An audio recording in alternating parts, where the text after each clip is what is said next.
Que Dieu nous bénisse. Nous allons prendre notre écriture de 1 Samuel.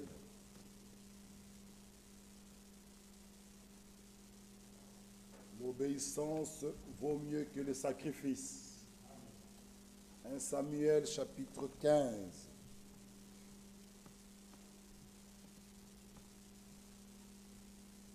Samuel 15. Les techniciens derrière, je pense qu'ils vont préparer pour me projeter, comme l'imprimante est en panne. Ces citations, un prophète rugit. Lisons d'abord 1 Samuel.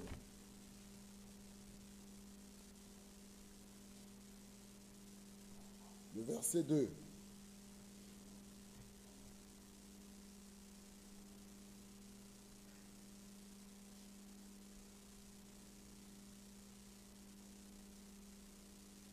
C'est pas ça, ça fait.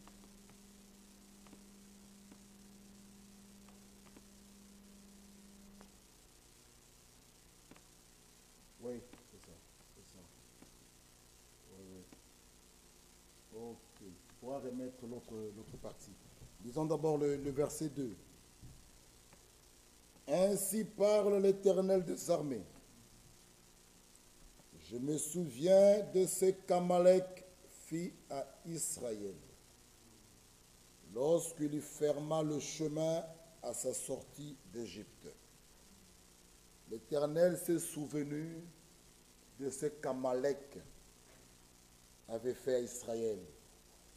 Lorsqu'Israël voulait sortir de l'Égypte pour aller en Canaan dans leur pays promis. Le verset 3, il dit, va. C'est Samuel qui dit à Saül.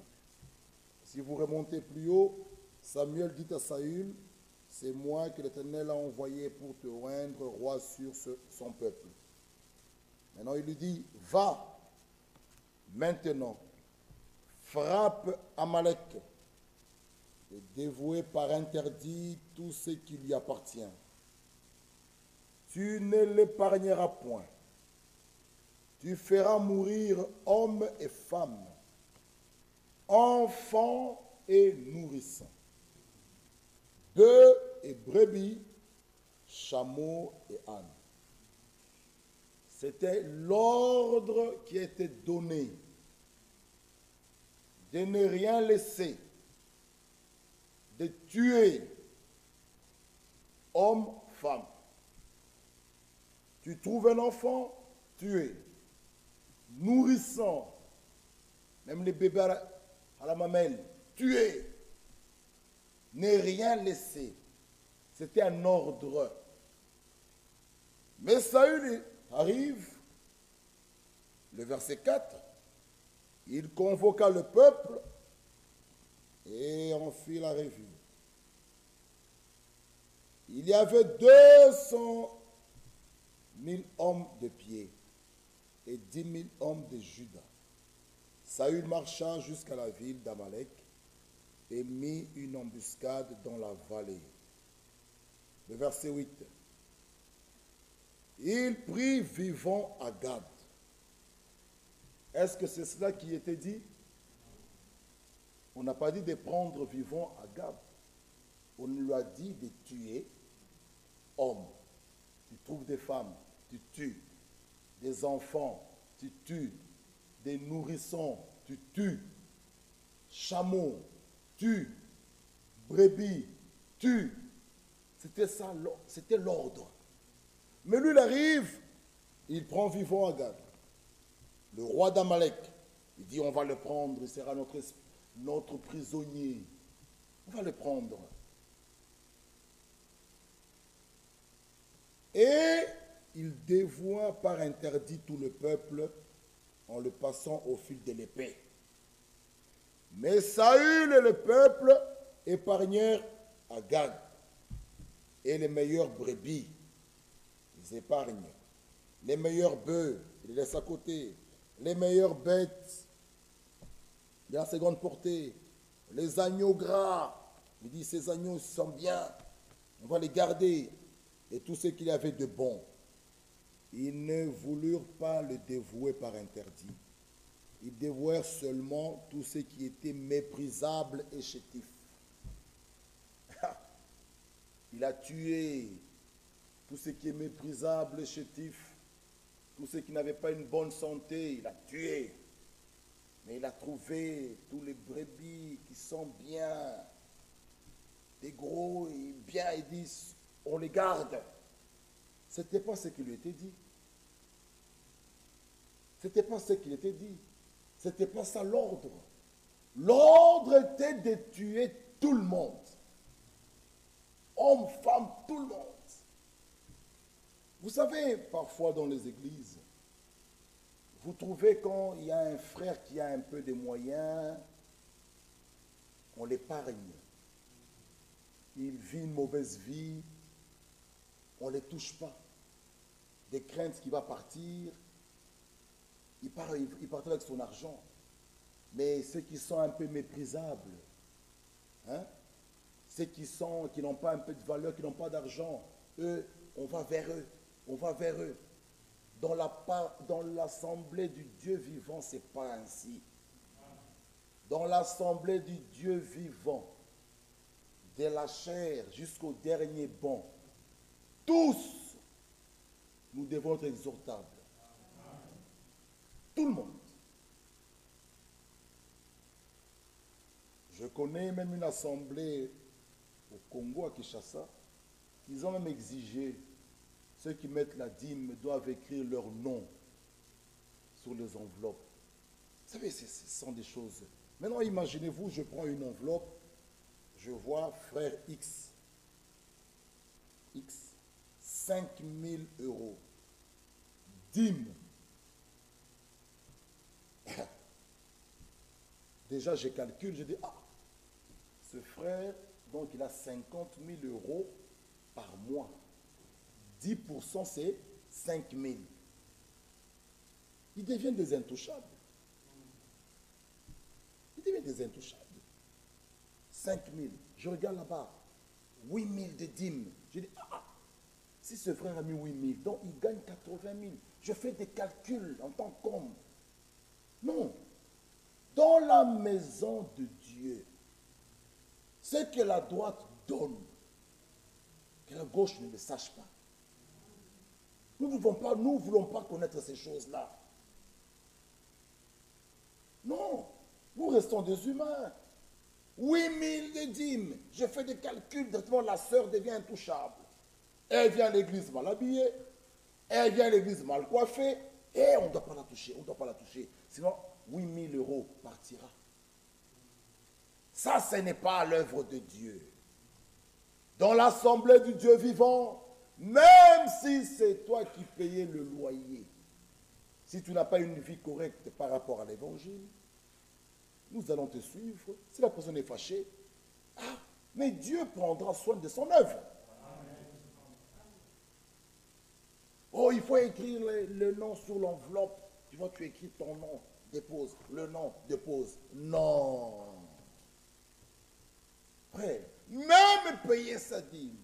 Un enfant de Dieu ne sent pas ça comme une charge, comme contrainte. Hein? Non, il le fait volontairement avec joie. Sans contrainte que, non, on commence à vous suivre. Sœur Rigoni, je n'ai pas vu, non, frère, je vais payer le bon, sœur Hortense, toi, frère Patron. Non! Non! Même lorsque nous étions en cette période de confinement, on le faisait par virement. Bon, ce sont les circonstances qui nous ont poussés à faire ça. Frère, je n'ai pas à savoir ce que le frère ou la sœur donne. C'est entre toi et Dieu. C'est entre toi et Dieu. En matière d'argent, on doit faire attention. Sinon, il y aura des personnes qu'on ne doit plus toucher. Non! Dieu n'est pas ainsi. Que tu sois roi, que tu sois ancien, que tu sois brebis, que tu sois qui, tous, nous devons obéir à sa parole. Nous verrons la suite. Parce que l'obéissance vaut mieux que tout le sacrifice. Tout sacrifice que tu fais, l'obéissance, si tu n'es pas obéissant à la parole, tu peux faire. Mais si tu n'es pas obéissant, Dieu te rejette. Nous avons lu avec vous dans la circulaire décembre 2010, où l'homme de Dieu, Fofong, nous dit, deux choses nous met en contact avec Dieu, c'est la foi et l'obéissance. Deux choses nous séparent aussi de Dieu, c'est l'incrédulité et la désobéissance. Je vous envoie les lire la circulaire décembre 2010. Première page, c'est écrit. L'obéissance.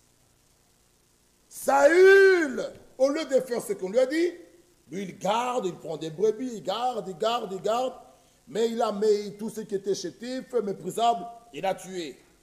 Le verset 10 nous dit, l'Éternel adressa la parole à Saül et lui dit, je me réponds d'avoir établi Saül pour roi, car il se détournait de moi, il n'observe point mes paroles.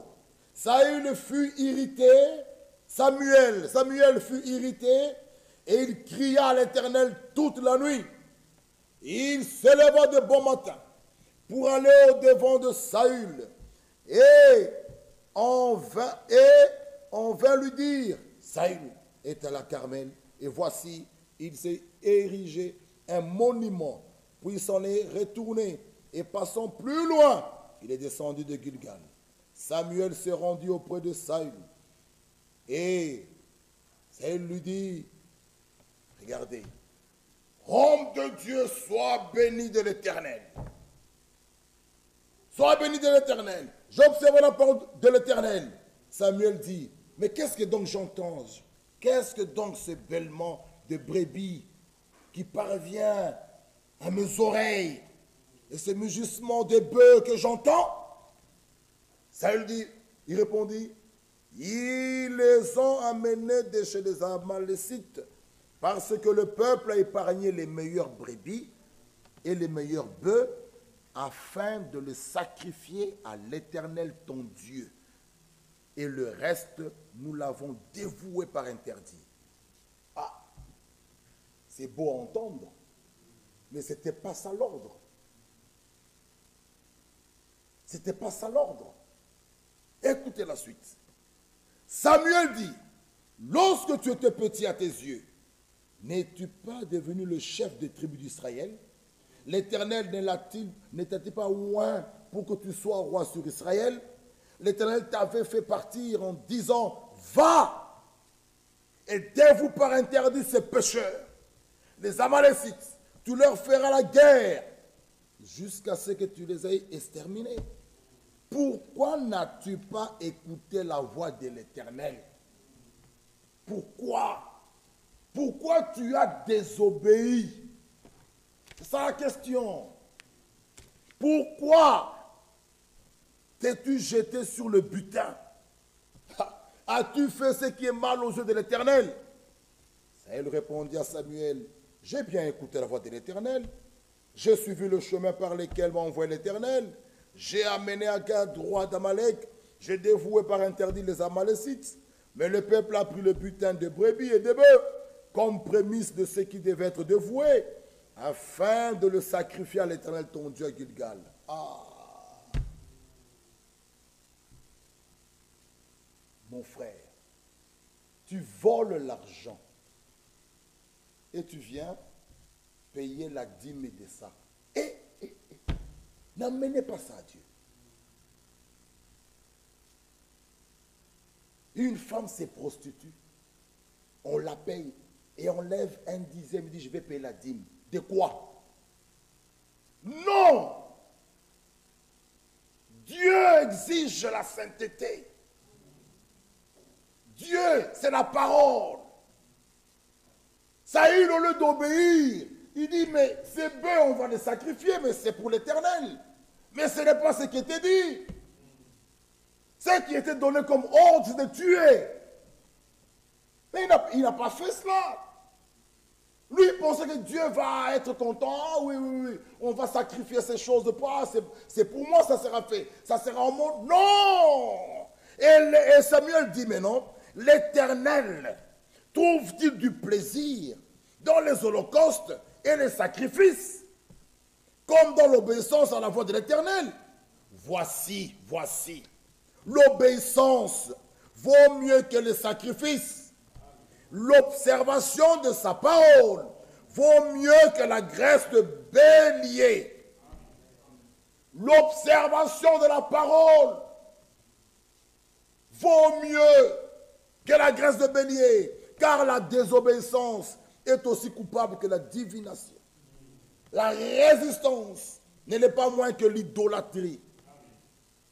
Un enfant désobéissant est comparé à quelqu'un qui fait des fétiches, qui fait des histoires, la divination, qui invoque des...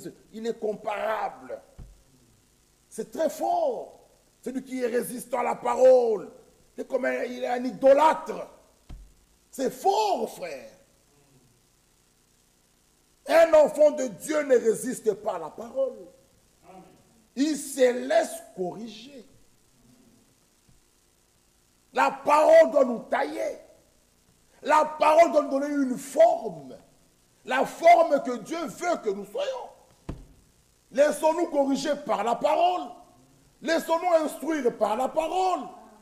La parole. Ne résistez pas à la parole. Mais ça a eu la fait cela. Il a été rejeté. Celui qui rejette la parole, celui qui abandonne la parole, Dieu le rejette aussi.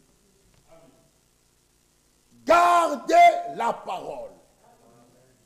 Quelles que soient les épreuves, quelles que soient les circonstances, gardez la parole.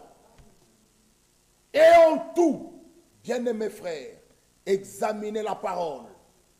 Et il continue à dire, le verset 24, Saül dit à Samuel, j'ai péché car j'ai transgressé l'ordre de l'Éternel. Je n'ai pas obéi à tes paroles. Je craignais le peuple, j'ai écouté sa voix. Ah, il craignait le peuple. Nous devons craindre Dieu. Nous devons écouter sa voix. Hébreux 7 nous dit, aujourd'hui, si vous entendez sa voix, n'endurcissez pas votre cœur. Pourquoi craindre l'homme? Pourquoi craindre le peuple? Nous devons craindre Dieu. C'est pourquoi, comme je l'ai dit le matin, parfois quand nous venons ici, vous nous regardez. Mais, étant envoyés par Dieu, malgré que vous nous regardez, nous n'avons pas la crainte du peuple. Nous devons avoir la crainte de Dieu. Et dire ce que Dieu nous dit de dire. Ah, bien-aimés frères et sœurs, même quand bien même c'est dur, parfois vous ne savez pas, parfois nous disons des choses qui nous reviennent nous-mêmes. Vous ne savez pas.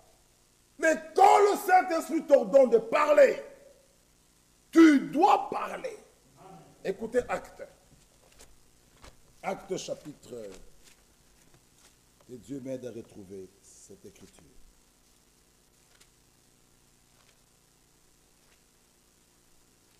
Actes, c'est de Paul.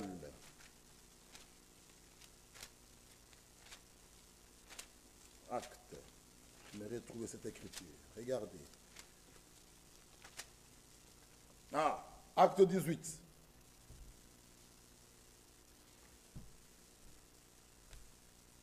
Acte chapitre 18, le verset 9. Le Seigneur dit à Paul en vision pendant la nuit, ne crains point, mais parle et ne t'étais point. Pourquoi? Car je suis avec toi. Et personne personne ne mettra la main sur toi pour te faire du mal. Parle, car j'ai un peuple nombreux dans cette ville. Il dit à Paul, parle, prêche la parole. J'ai un peuple nombreux dans cette ville. Personne ne mettra la main sur toi. Mais lui, Saül, au lieu de faire ce que Dieu lui a dit, il dit, je craignais le peuple. J'ai écouté sa voix. Quelle erreur! Ne craignez pas le peuple. Nous devons voir la crainte de Dieu, qui est le commencement de la sagesse. Ecclésiaste dit, voici la fin de le discours. Craignons Dieu. Craignons Dieu. L'obéissance vaut mieux que le sacrifice. L'observation de sa parole vaut mieux que la graisse de bélier. Nous avons montré que la bénédiction divine vient suite à l'obéissance totale à la parole de Dieu. La bénédiction, être sauvé, c'est une chose. Sauvé, vous êtes sauvé.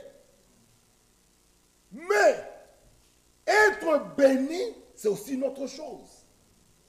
Souvenez-vous d'Ésaü. Il est allé vers son père. Père, bénis-moi. Il lui dit, c'est fini. Jacob a tout pris. C'est parti. N'as-tu pas même un petit reste? Il dit, non, Ésaü, c'est fini. Ésaü, après avoir vendu son droit d'aînesse, n'avait plus droit à la bénédiction. Amen. La bénédiction était liée à celui qui a le droit d'aînesse. Vous le rejetez, vous le vendez, vous perdez automatiquement la bénédiction. Voilà pourquoi, mes bien-aimés frères, nous avons montré que Dieu a des enfants obéissants. Par la nouvelle naissance, par l'engendrement, dans la parole de l'Esprit, vous naissez enfants de Dieu, des enfants obéissants. 1 Pierre chapitre 2. 1 Pierre 2. Parlons du Saint-Esprit. Que Dieu donne qu'aux enfants obéissants. Pas n'importe qui.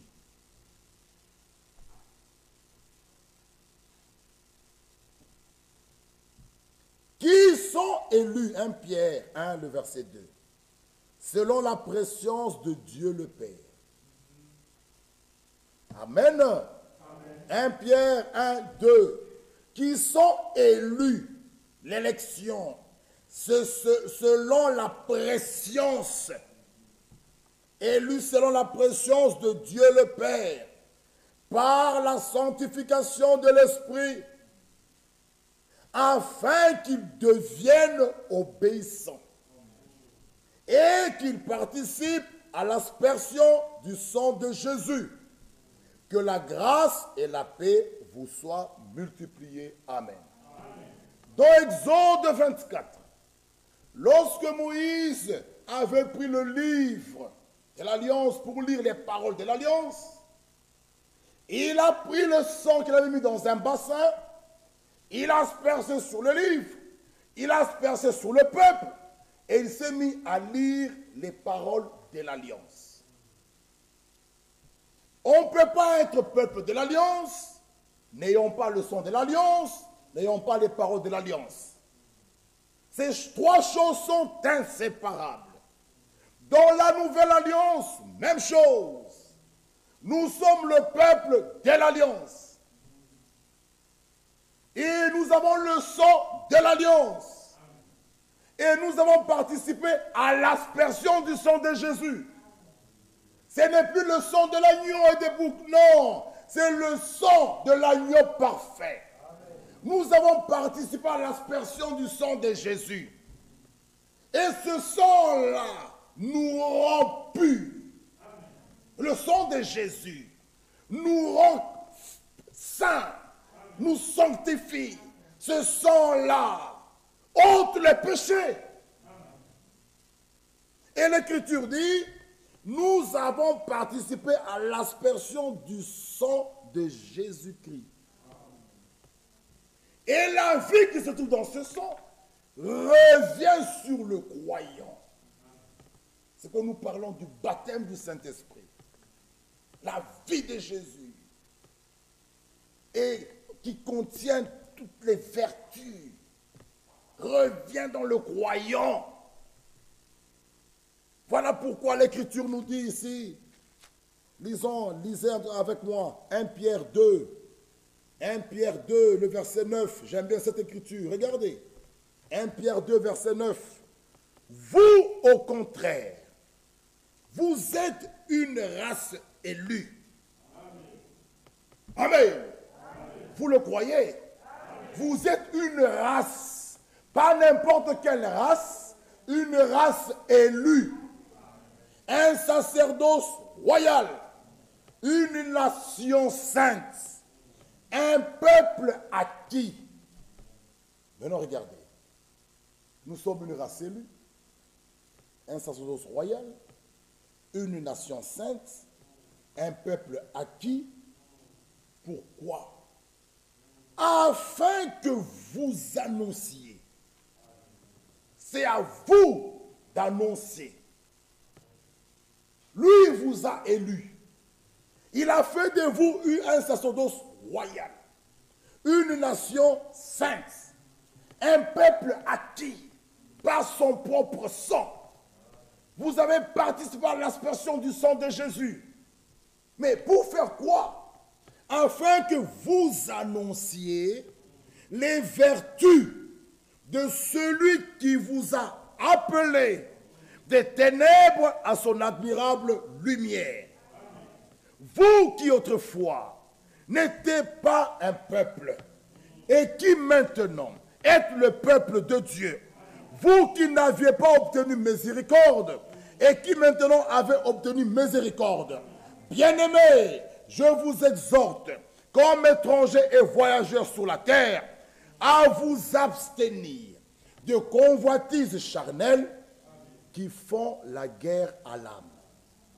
Ayez au milieu des païens une bonne conduite, afin que là où même ils vous calomnient comme si vous étiez des malfaiteurs, ils remarquent vos bonnes œuvres et glorifient Dieu au jour où il vous visitera. Chacun de nous a un devoir lié à son élection. Chacun. Élu, tu es élu. Mais à cette élection, il y a un devoir qui est lié à ton élection. Cette élection-là, quel devoir? Tu dois annoncer. Avant d'annoncer, avant de manifester ces vertus doivent d'abord être en toi. Amen. Sinon, s'ils ne sont pas en toi, qu'est-ce que tu vas manifester? Tu dois les porter en toi. Les vertus de Jésus-Christ. Tu dois les posséder. Alors, tu peux maintenant les manifester, les annoncer. Il faut d'abord les avoir. Déjà la nouvelle naissance. C'est compliqué de partir sans citer. On doit toujours pointer, revenir à la nouvelle naissance. Parce que tout commence là. À la nouvelle naissance, vous devenez des participants à la nature de Dieu, la nature divine. Vous devenez de nouvelles créatures. La nouvelle naissance. Vous mourrez en vous-même, vous mourrez à votre moi, vous mourrez à vos capacités, vous mourrez à votre sagesse, vous naissez de Dieu. Vous naissez d'en haut. En naîtrant de nouveau, vos aspirations changent. Tout est dirigé d'en haut. Même tes propres goûts est contrôlé là. Tu es une nouvelle créature. Tu veux te mettre en colère. Tout vient, tout est contrôlé, frère. Tu es engendré par la parole et par son esprit. Tu reçois un esprit nouveau qui n'est pas encore le baptême du Saint-Esprit. À la nouvelle naissance, le cœur de pierre est ôté, le cœur de chair vous est donné. Et il vous donne un esprit nouveau qui n'est pas encore le baptême du Saint-Esprit. Entendons-nous bien. Il vous donne un esprit nouveau. Lorsque vous recevez le Saint-Esprit, il trouve en vous déjà un cœur nouveau. Il trouve en vous un esprit nouveau. Frère, il vient entrer en vous. Maintenant, il enlève tous les petits, je ne peux pas arrêter la colère, je ne peux pas fumer, je ne peux pas arrêter ça, le mensonge, je ne peux pas. Il vous rend capable. Il vient mettre le sceau de Dieu. Frère, mais avant ça, il y a déjà le cœur de pierre est ôté.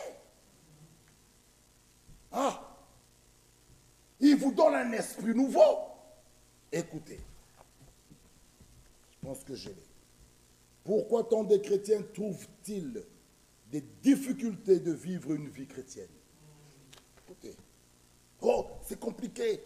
Pourquoi? Pourquoi vous avez toutes ces questions?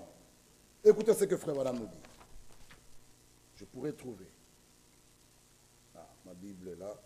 Ici, elle est déchirée ici. Regardez.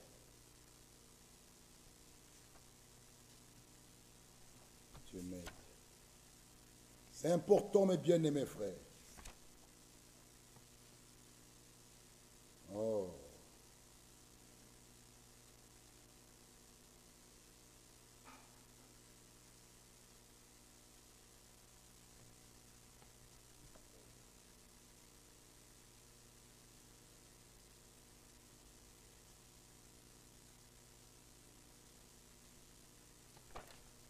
Dieu m'aide à trouver cela. Comme je ne l'ai pas préparé. Ah, lisons un peu ici. Page 14. L'esprit nouveau qu'il a promis de vous donner fera que vous abandonnez la boisson, arrêtez de fumer, cessez de mentir, cessez de voler. Ensuite, le Saint-Esprit de Dieu, dont cet esprit garde votre vie à l'heure juste. Donc, lorsqu'il vous donne le Saint-Esprit, avant cela, la nouvelle naissance, il a déjà ôté le cœur de pierre. Il vous donne un cœur nouveau et il vous donne un esprit nouveau qui n'est pas encore le baptême du Saint-Esprit. Lorsque vous recevez le Saint-Esprit, mon frère et ma soeur, les choses pour vous pardonner, ce n'est plus de calcul. Ce n'est plus de calcul. Pourquoi avons-nous des problèmes? Pourquoi avons-nous des difficultés? Pourquoi avons-nous des divorces? Pourquoi avons-nous des complications? Pourquoi? Celui qui a le baptême du Saint-Esprit, il pardonne. Il pardonne. Frère, regardez Adam. Il aimait tellement Ève, il a accepté de mourir.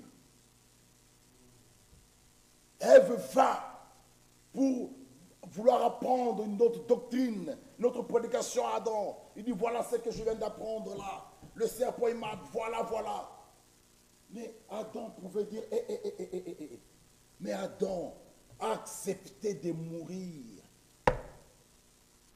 Et nous tous, aujourd'hui, on tombe malade.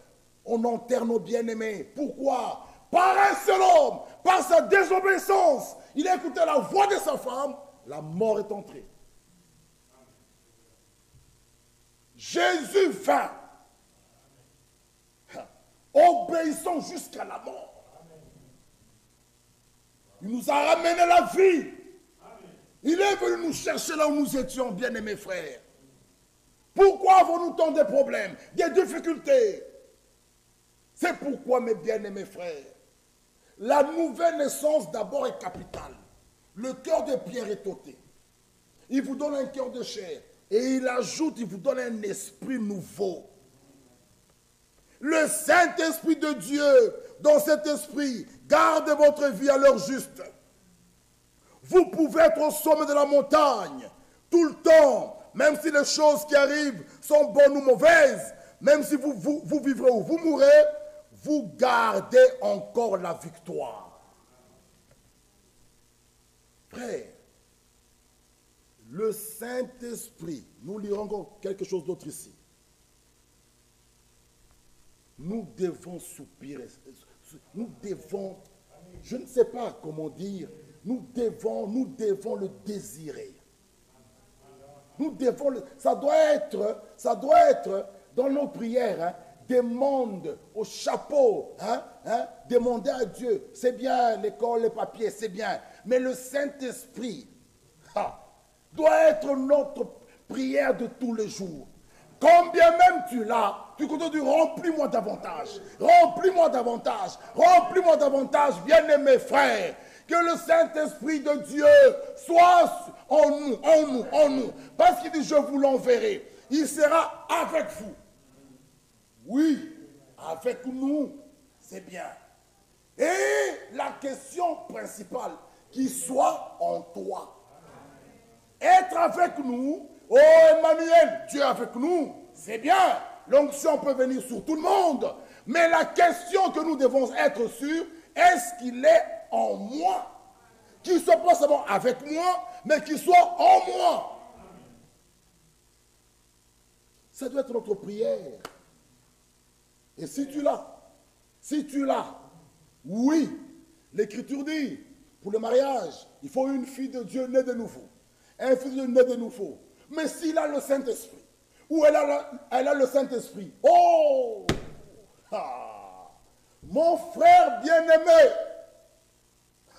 frère, on nous dit dans le mariage poème ancien, qu'une femme a la possibilité de créer. Maintenant, si vous épousez une Jézabel, elle va vous créer l'enfer sur la terre. Mais si vous épousez une fille de Dieu, c'est la joie. Tournons aussi.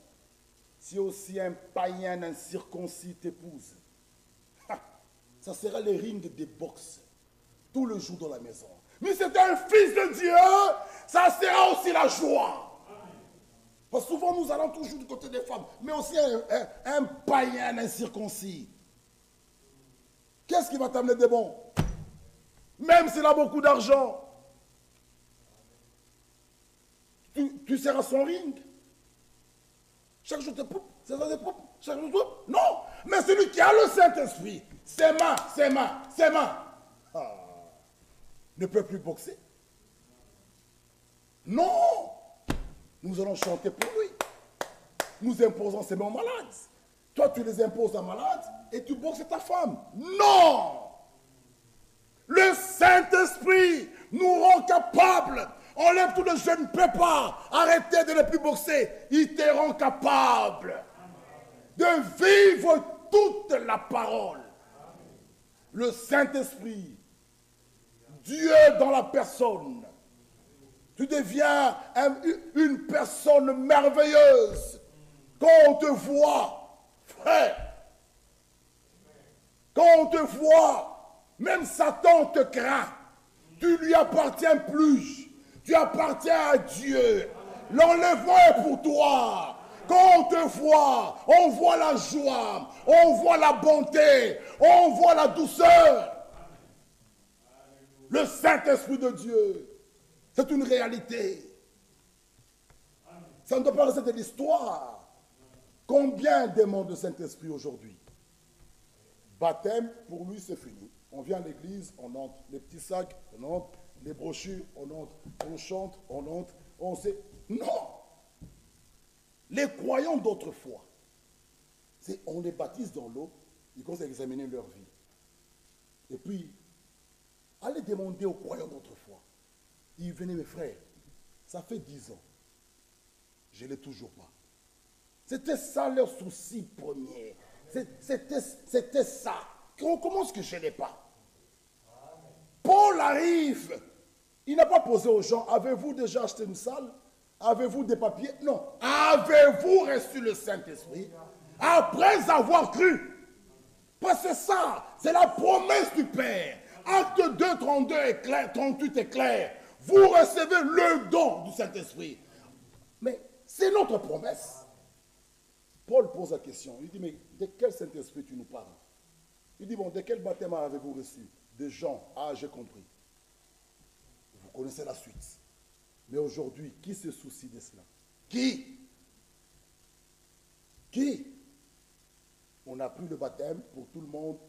La marche s'arrête. Nous sommes déjà arrivés. Non. Avancez. Jusqu'au baptême du Saint-Esprit. Avancez. Avancez. Avancez. Implorez la grâce de Dieu. Nous ne venons pas perdre le temps. Joël avait déjà prophétisé. Mais nous devons, frère, nous devons tout le jour, Seigneur, est-ce que je l'ai? Ok. Bon. Donne-moi encore un signe, que tu sois sûr que tu l'as. Ne te réjouis pas parce qu'un jour tu as crié. Non, il est dit ici quelque part. Regardez encore ici, regardez. Regardez. Il a dit quelque part ici encore. Il dit, ce n'est pas le fait de crier, ou un jour tu as pleuré. Il dit, oui, c'est bien, mais ce n'est pas ça. Alors toi, ne te réjouis pas. Tu dis, non, un jour j'avais crié dans l'église. Un jour, j'avais senti comme une petite sensation. C'est bien tout ça. Mais pour un enfant de Dieu, il va plus loin. Il va plus loin. Il dit, accorde-moi un signe palpable. Gédéon lui a dit, le Seigneur est avec toi. Il dit, mais s'il est avec moi, c'est bien. Mais où sont ces miracles et ces prodiges que nos pères nous ont parlé? S'il est avec moi, mais je dois aussi voir ces choses. Bien-aimés frères, Dieu ne doit pas rester toujours dans la théorie. Non, il faut qu'il devienne une réalité. Amen. Les choses qu'il a faites avec Moïse, qu'il a faites avec Abraham, nous devons aussi les expérimenter. Amen. Mes frères et sœurs, attendez. Écoutez ceci. Je vais lire encore. L'homme de Dieu, le retour de Christ. Regardez. Un seulement par l'Esprit ne peut être expérimenté que par ceux qui, comme Abraham, ont été appelés à sortir de Babylone. Beaucoup sont ici. En réalité, ils ne sont pas encore sortis. Mais vous vous attendez au scellement de l'Esprit. Non. Il faut sortir. Amen. Sortir de quoi? Sortir de la coutume. Sortir de vos habitudes là. Sortir de la manière de vivre que nous avons hérité de nos pères. Amen. Sortir de ces choses. Alors vous serez candidat. Pas avant cela. Le scellement de l'Esprit ne peut être expérimenté que par ceux qui, comme Abraham, Abraham, le père de la foi, il est notre exemple, il est sorti en Genèse 12. Mais il sort en Genèse 12, il prend son père. Frère Branham nous dit, Dieu a attendu que son père meure pour que Dieu vienne le visiter. Après la mort de son père, c'est écrit dans Acte 7, Dieu le visite dans Genèse 15. Abraham arrive dans Genèse 17 à la circoncision dans la chair, qui est le type du baptême du Saint-Esprit. Il est passé par les 3 étapes des grâces. Genèse 18, il vient le visiter pour demander la promesse de son fils Isaac. Bien-aimés frères et sœurs, sortez, vous êtes sortis, oui. Mais comment es-tu sorti? Tu sors, tu ramènes la coutume, Dieu t'attend. Sauvé, tu es sauvé. Mais la bénédiction ne peut venir que lorsque tu vas obéir à la parole de Dieu dans toutes choses. Sauvé, tu es sauvé. Mais si tu veux recevoir la bénédiction de Dieu, obéissez à toute la parole. C'est ça notre but final. Arriver au baptême du Saint-Esprit pour le voir. Bien-aimés frères, nous n'allons plus nous rencontrer avec lui dans la parole. Non. Ici, oui, il est dans sa parole. Mais ce jour-là, c'est dans les airs. Amen. Pour y arriver, il faut le baptême du Saint-Esprit. Est-ce que tu l'as, mon frère et ma soeur? C'est la question.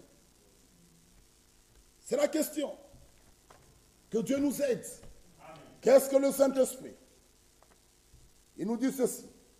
C'est un signe que Dieu donne, que Dieu a donné à ses enfants, à ceux qu'il a choisis. Amen. Le Saint-Esprit est un signe. Maintenant, regardez. La bénédiction divine n'est pas cachée. Lorsque Dieu bénit un homme, nous l'avons lu dans Deutéronome 28, il dit, tu auras la supériorité. Lisons. Lisons Deutéronome. Que Dieu nous aide. Deutéronome 28. Regardez. Si tu obéis à la voix de l'Éternel, en observant et en mettant en pratique tous ces commandements que je t'ai prescrits aujourd'hui, l'Éternel, ton Dieu, te donnera la supériorité sur toutes les nations de la terre. L'Éternel te donnera. Quoi? La supériorité. Sur toutes les nations de la terre. Maintenant, regardez les bénédictions au verset 2. Lisez. Voici toutes les bénédictions qui se répandront sur toi. Il dit le verset 3. Tu seras béni dans la ville. Tu seras béni dans les champs. Verset 4. Même le fruit de tes entrailles. Le fruit de ton sol. Les fruits de tes troupeaux. Les portées de ton gros. Toutes ces choses seront bénies. Le verset 5, même ta corbeille seront bénies. Oh, le verset 6, tu seras béni à ton arrivée, tu seras béni à ton départ. L'Éternel te donnera, le verset 7, même la victoire sur tes ennemis. Il te donnera, c'est-à-dire qu'il te donnera la victoire sur tes ennemis qui s'élèveront contre toi. Ils sortiront contre toi par un seul chemin, mais pour fuir, ils fuiront devant toi par 7 chemins. L'Éternel ordonnera à la bénédiction d'être avec toi, dans tes greniers, dans toutes tes entreprises. Il te bénira dans le pays que l'Éternel, ton Dieu, te donne. Tu seras pour l'Éternel un peuple saint, comme il te l'a juré. Lorsque tu observeras les commandements de l'Éternel, ton Dieu, que tu marcheras dans ses voies, tous les peuples verront.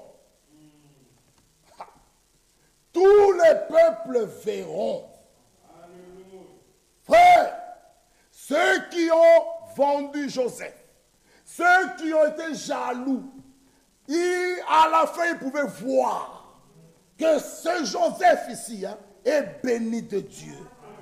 Tous les peuples verront. Tout le peuple verront. Frère, dans les choses de Dieu, la bénédiction n'est pas cachée. Qui peut douter que Dieu n'est pas avec l'homme de Dieu de Créfette là, aujourd'hui? Tous les peuples verront. Verront que cet enfant est de Dieu. Frère, ce n'est pas caché. Le Saint-Esprit est un signe. Le signe est toujours visible. Abraham a reçu le signe de la circoncision dans la chair. Lorsqu'il était circoncis, il n'avait pas 5 ans. Abraham, même sa démarche a changé. C'était visible. On pouvait voir Abraham, il marchait comme ça. Il dit, Abraham, Abraham, mais qu'est-ce qui se passe? Ta démarche a changé. Il dit, chut, chut, chut, n'avance pas, reste là. Qu'est-ce qui se passe? J'ai été circoncis. C'était pas caché. C'était visible. Abraham! Aujourd'hui, c'est la circoncision du cœur. Lorsque tu es circoncis, ce n'est pas caché. Ils vont venir. Ah, mais comment ces jours-ci tu as changé comme ça? Qu'est-ce qui se passe? Viens avec nous. Ils disent, non, c'est fini. Comment c'est fini? Non, non, non. J'ai rencontré un homme terrible. C'est fini. Il a changé ma vie. Ce n'est pas caché. Ils verront que tu étais avec dans les boîtes de nuit. Tu étais avec dans les bars. Tu n'y es plus là. Si on veut te trouver, c'est dans la parole. Ils verront. Mais quel est le Saint-Esprit que toi tu as? Tu es ici et tu es encore dans les bars. On te retrouve encore parmi les ivrognes. Non. Que dit le psaume? Heureux l'homme qui ne marche pas, c'est qui ne s'assit même pas en compagnie de moqueurs. Tu es là avec les moqueurs à table, eux ils boivent la bière, toi tu bois ton coca, mais ici je moque de Dieu, tu es là. Ils font des blagues bizarres et toi tu es là. Le Saint-Esprit en toi ne te laissera pas tranquille. Il te dira, lève-toi de là. Ce n'est pas ta place. Tu dois te nourrir de la parole. C'est pourquoi parfois, nos membres de famille nous trouvent parfois. Ils disent, vous, non, parce que lorsque je viendrai là à vos fêtes, vous mettrez vos musiques bizarres. Les gens vont se mettre à ouvrir des pistes. Il y aura des femmes mal habillées.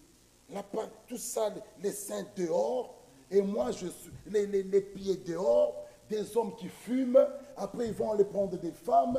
Vous dansez. Et moi, je suis là. Je suis là. Et le Saint-Esprit en moi est content. Non!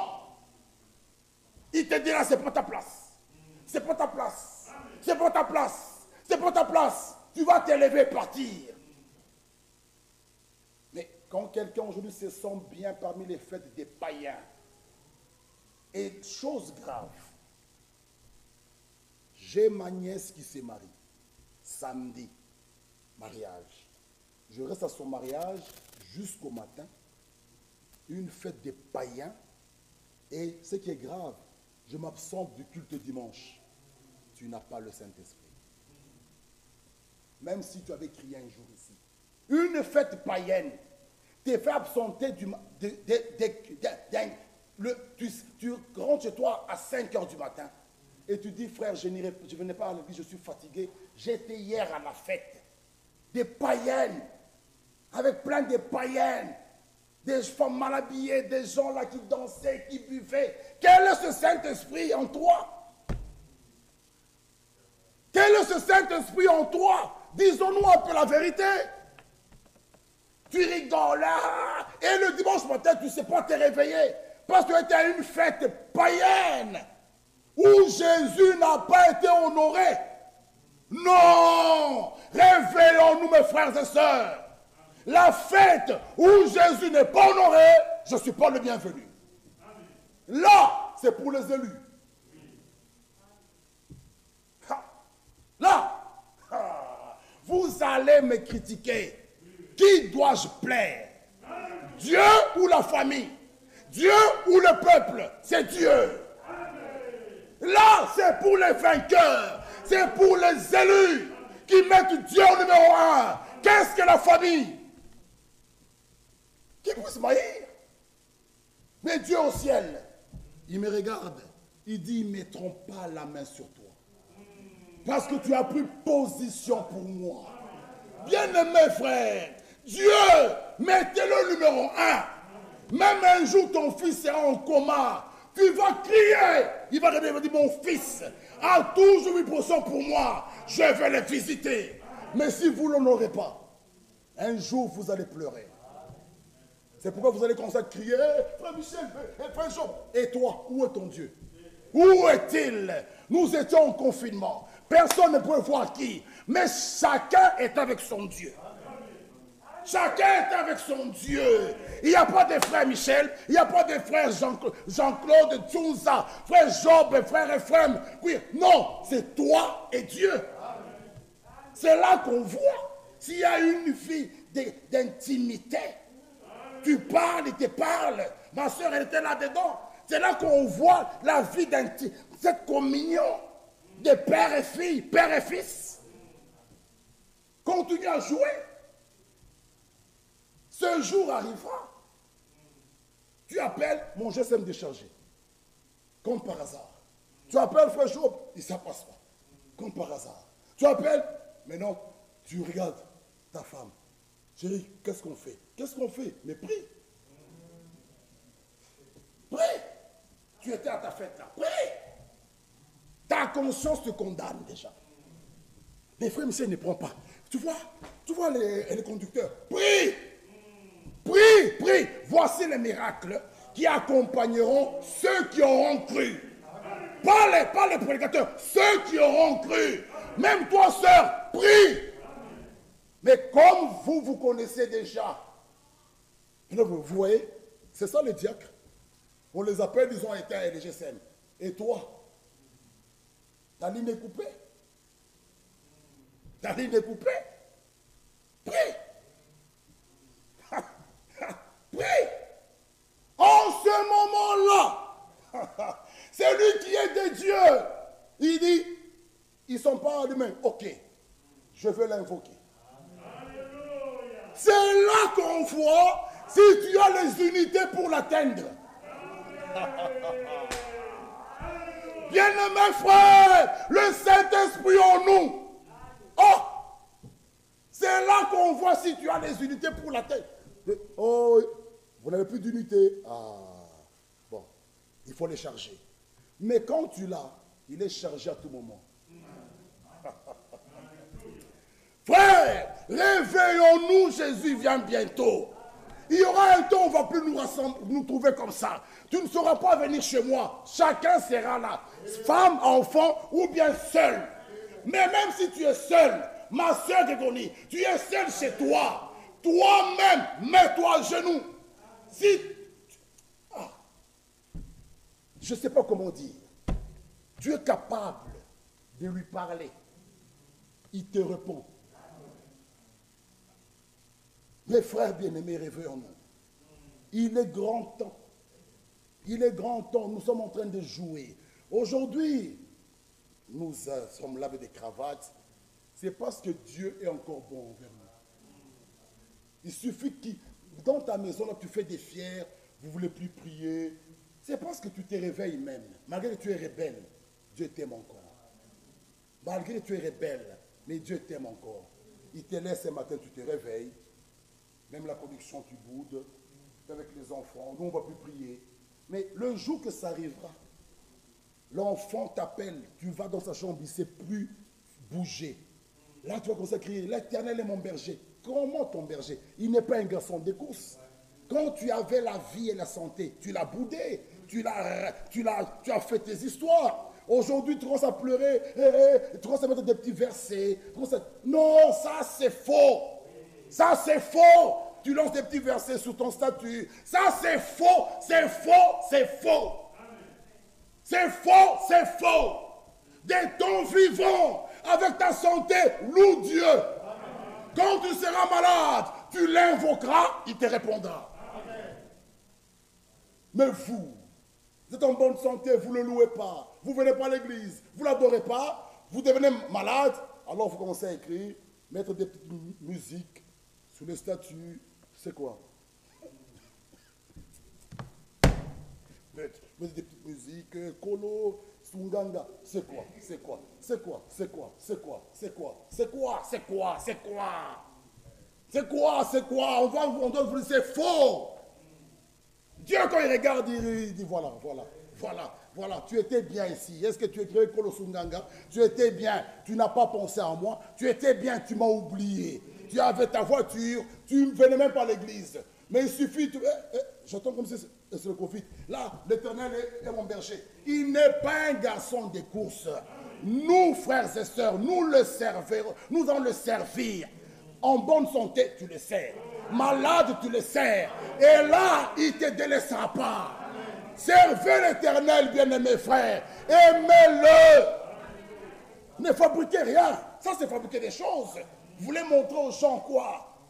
Oh, le psaume 91, celui qui est sous l'abri du Très-Haut. Et 10 000 viendront. Ah, là, ce sont des versets. Ça, c'est la peur qui te fait ça. Tu commences à montrer aux gens que c'est pas la foi. C'est la peur. C'est la peur. Ça, c'est pas la foi. C'est comme si tu lançais aux gens des missiles. Ils te combattront. Ils ne t'auront pas. Ah. Qui te combat ici? Tu te combats toi-même. En ne venant pas à l'église, hein, tu te détruis toi-même. Ce n'est pas un frère ou une sœur. Toi-même, hein, tu te creuses un trou. Tu te trouves là, alors ils te combattront, les flèches viendront. Non! Les flèches de l'ennemi ne vont pas atteindre celui qui est en Christ. Tu y es déjà, de ton vivant, avec la force que tu as, avec le souffle de vie, tu y es. Quand les flèches viennent, lui, il est ton bouclier. Amen. Revenez à Dieu, bien-aimés frères. Réveillons-nous. Le Saint-Esprit est pour nous, et pour toi, et pour nos enfants, pour tout ce que Dieu va appeler. Alléluia. Il est pour nous, frères. Que Dieu nous bénisse. Amen. Arrêtons-nous là. Il faut arrêter là. Lèvons-nous. Il me conduit douce pensée, repos sur nos âmes élevées. En tous les temps, regard me suit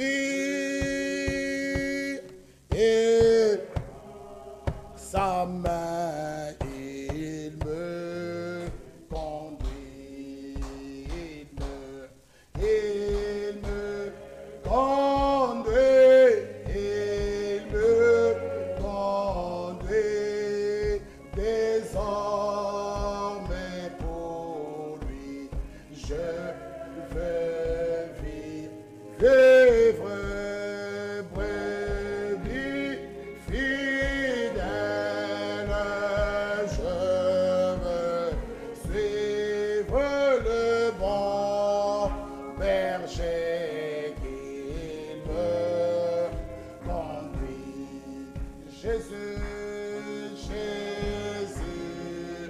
Sur moi, veille sans cesse dans la joie et dans la tristesse,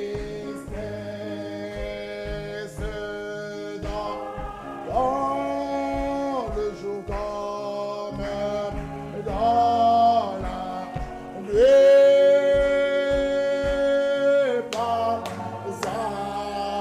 Passar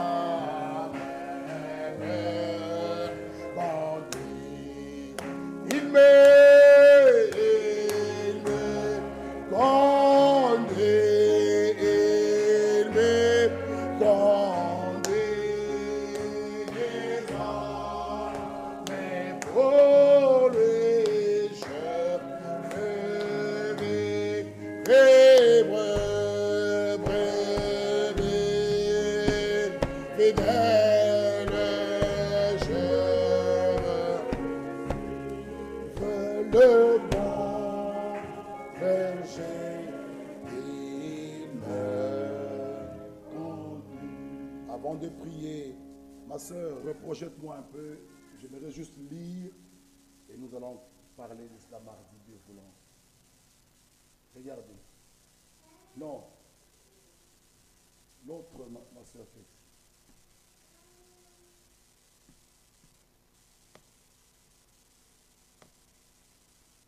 L'autre citation.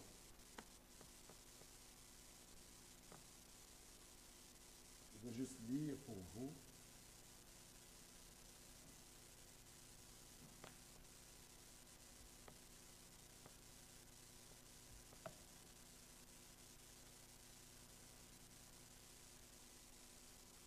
Oui.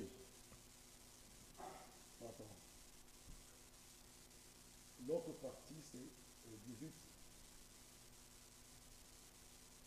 Non, je vais compliquer là.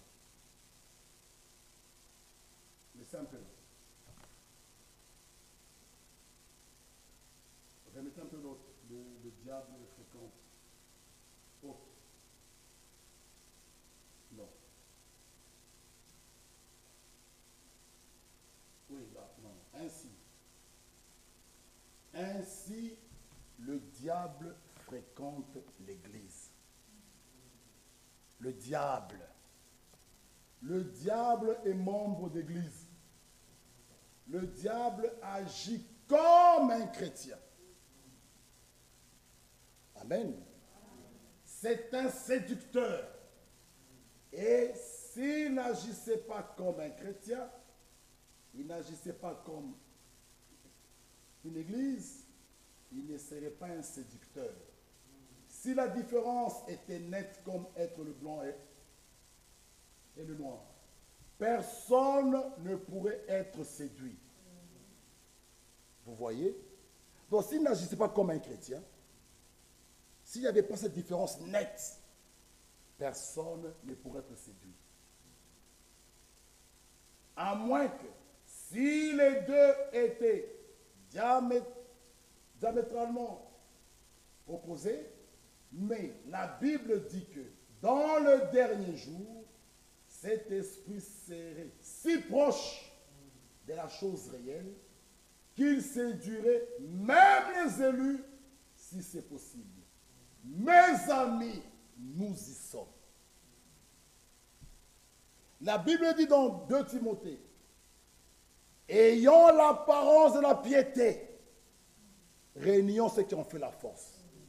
Qu'est-ce qui fait la force d'un croyant? C'est la parole de Dieu. Maintenant, vous avez des gens qui ont l'apparence. Quand on parle des petites histoires, c'est vouloir montrer. N'ayez pas l'apparence. Soyez véritablement des chrétiens. Amen. Amen. Donc, le diable, il fréquente aussi l'église. Ne pensez pas qu'il sera en dehors. Même là. Il dit, il va s'introduire même. C'est très dangereux. Il a l'apparence, elle a l'apparence. Un esprit religieux comme des Caïens. Il va aussi au temple. Il bâtit son autel. Mais sans révélation. Si tu as vraiment la révélation, tu comprendras. Même nos réunions ici ont une très grande importance. Tu ne vas pas t'éloigner. Tu te prépares comment? Je vous ai lu avec vous, frère Franck, une prédication de 85. Il dit, celui qui s'éloigne de l'église, il se laisse séduire. Comment est-ce que tu te prépares? Oh, à la maison. Non! Ce n'est pas ça la volonté de Dieu. Hébreux 10, n'abandonnons pas notre assemblée. Comme c'est la coutume des autres. Frère, je n'ai pas abandonné la parole. Nous ne parlons pas de la parole. Nous parlons de l'assemblée que tu as abandonnée. Allez lire la lettre circulaire 22. N'abandonnez pas votre assemblée, pas la parole, l'assemblée. Parce que la foi vient de ce qu'on entend. C'est qu'on entend de la parole de Christ. Comment entendront-ils s'il n'y a personne qui prêche? Comment prêcheront-ils s'ils ne sont pas envoyés?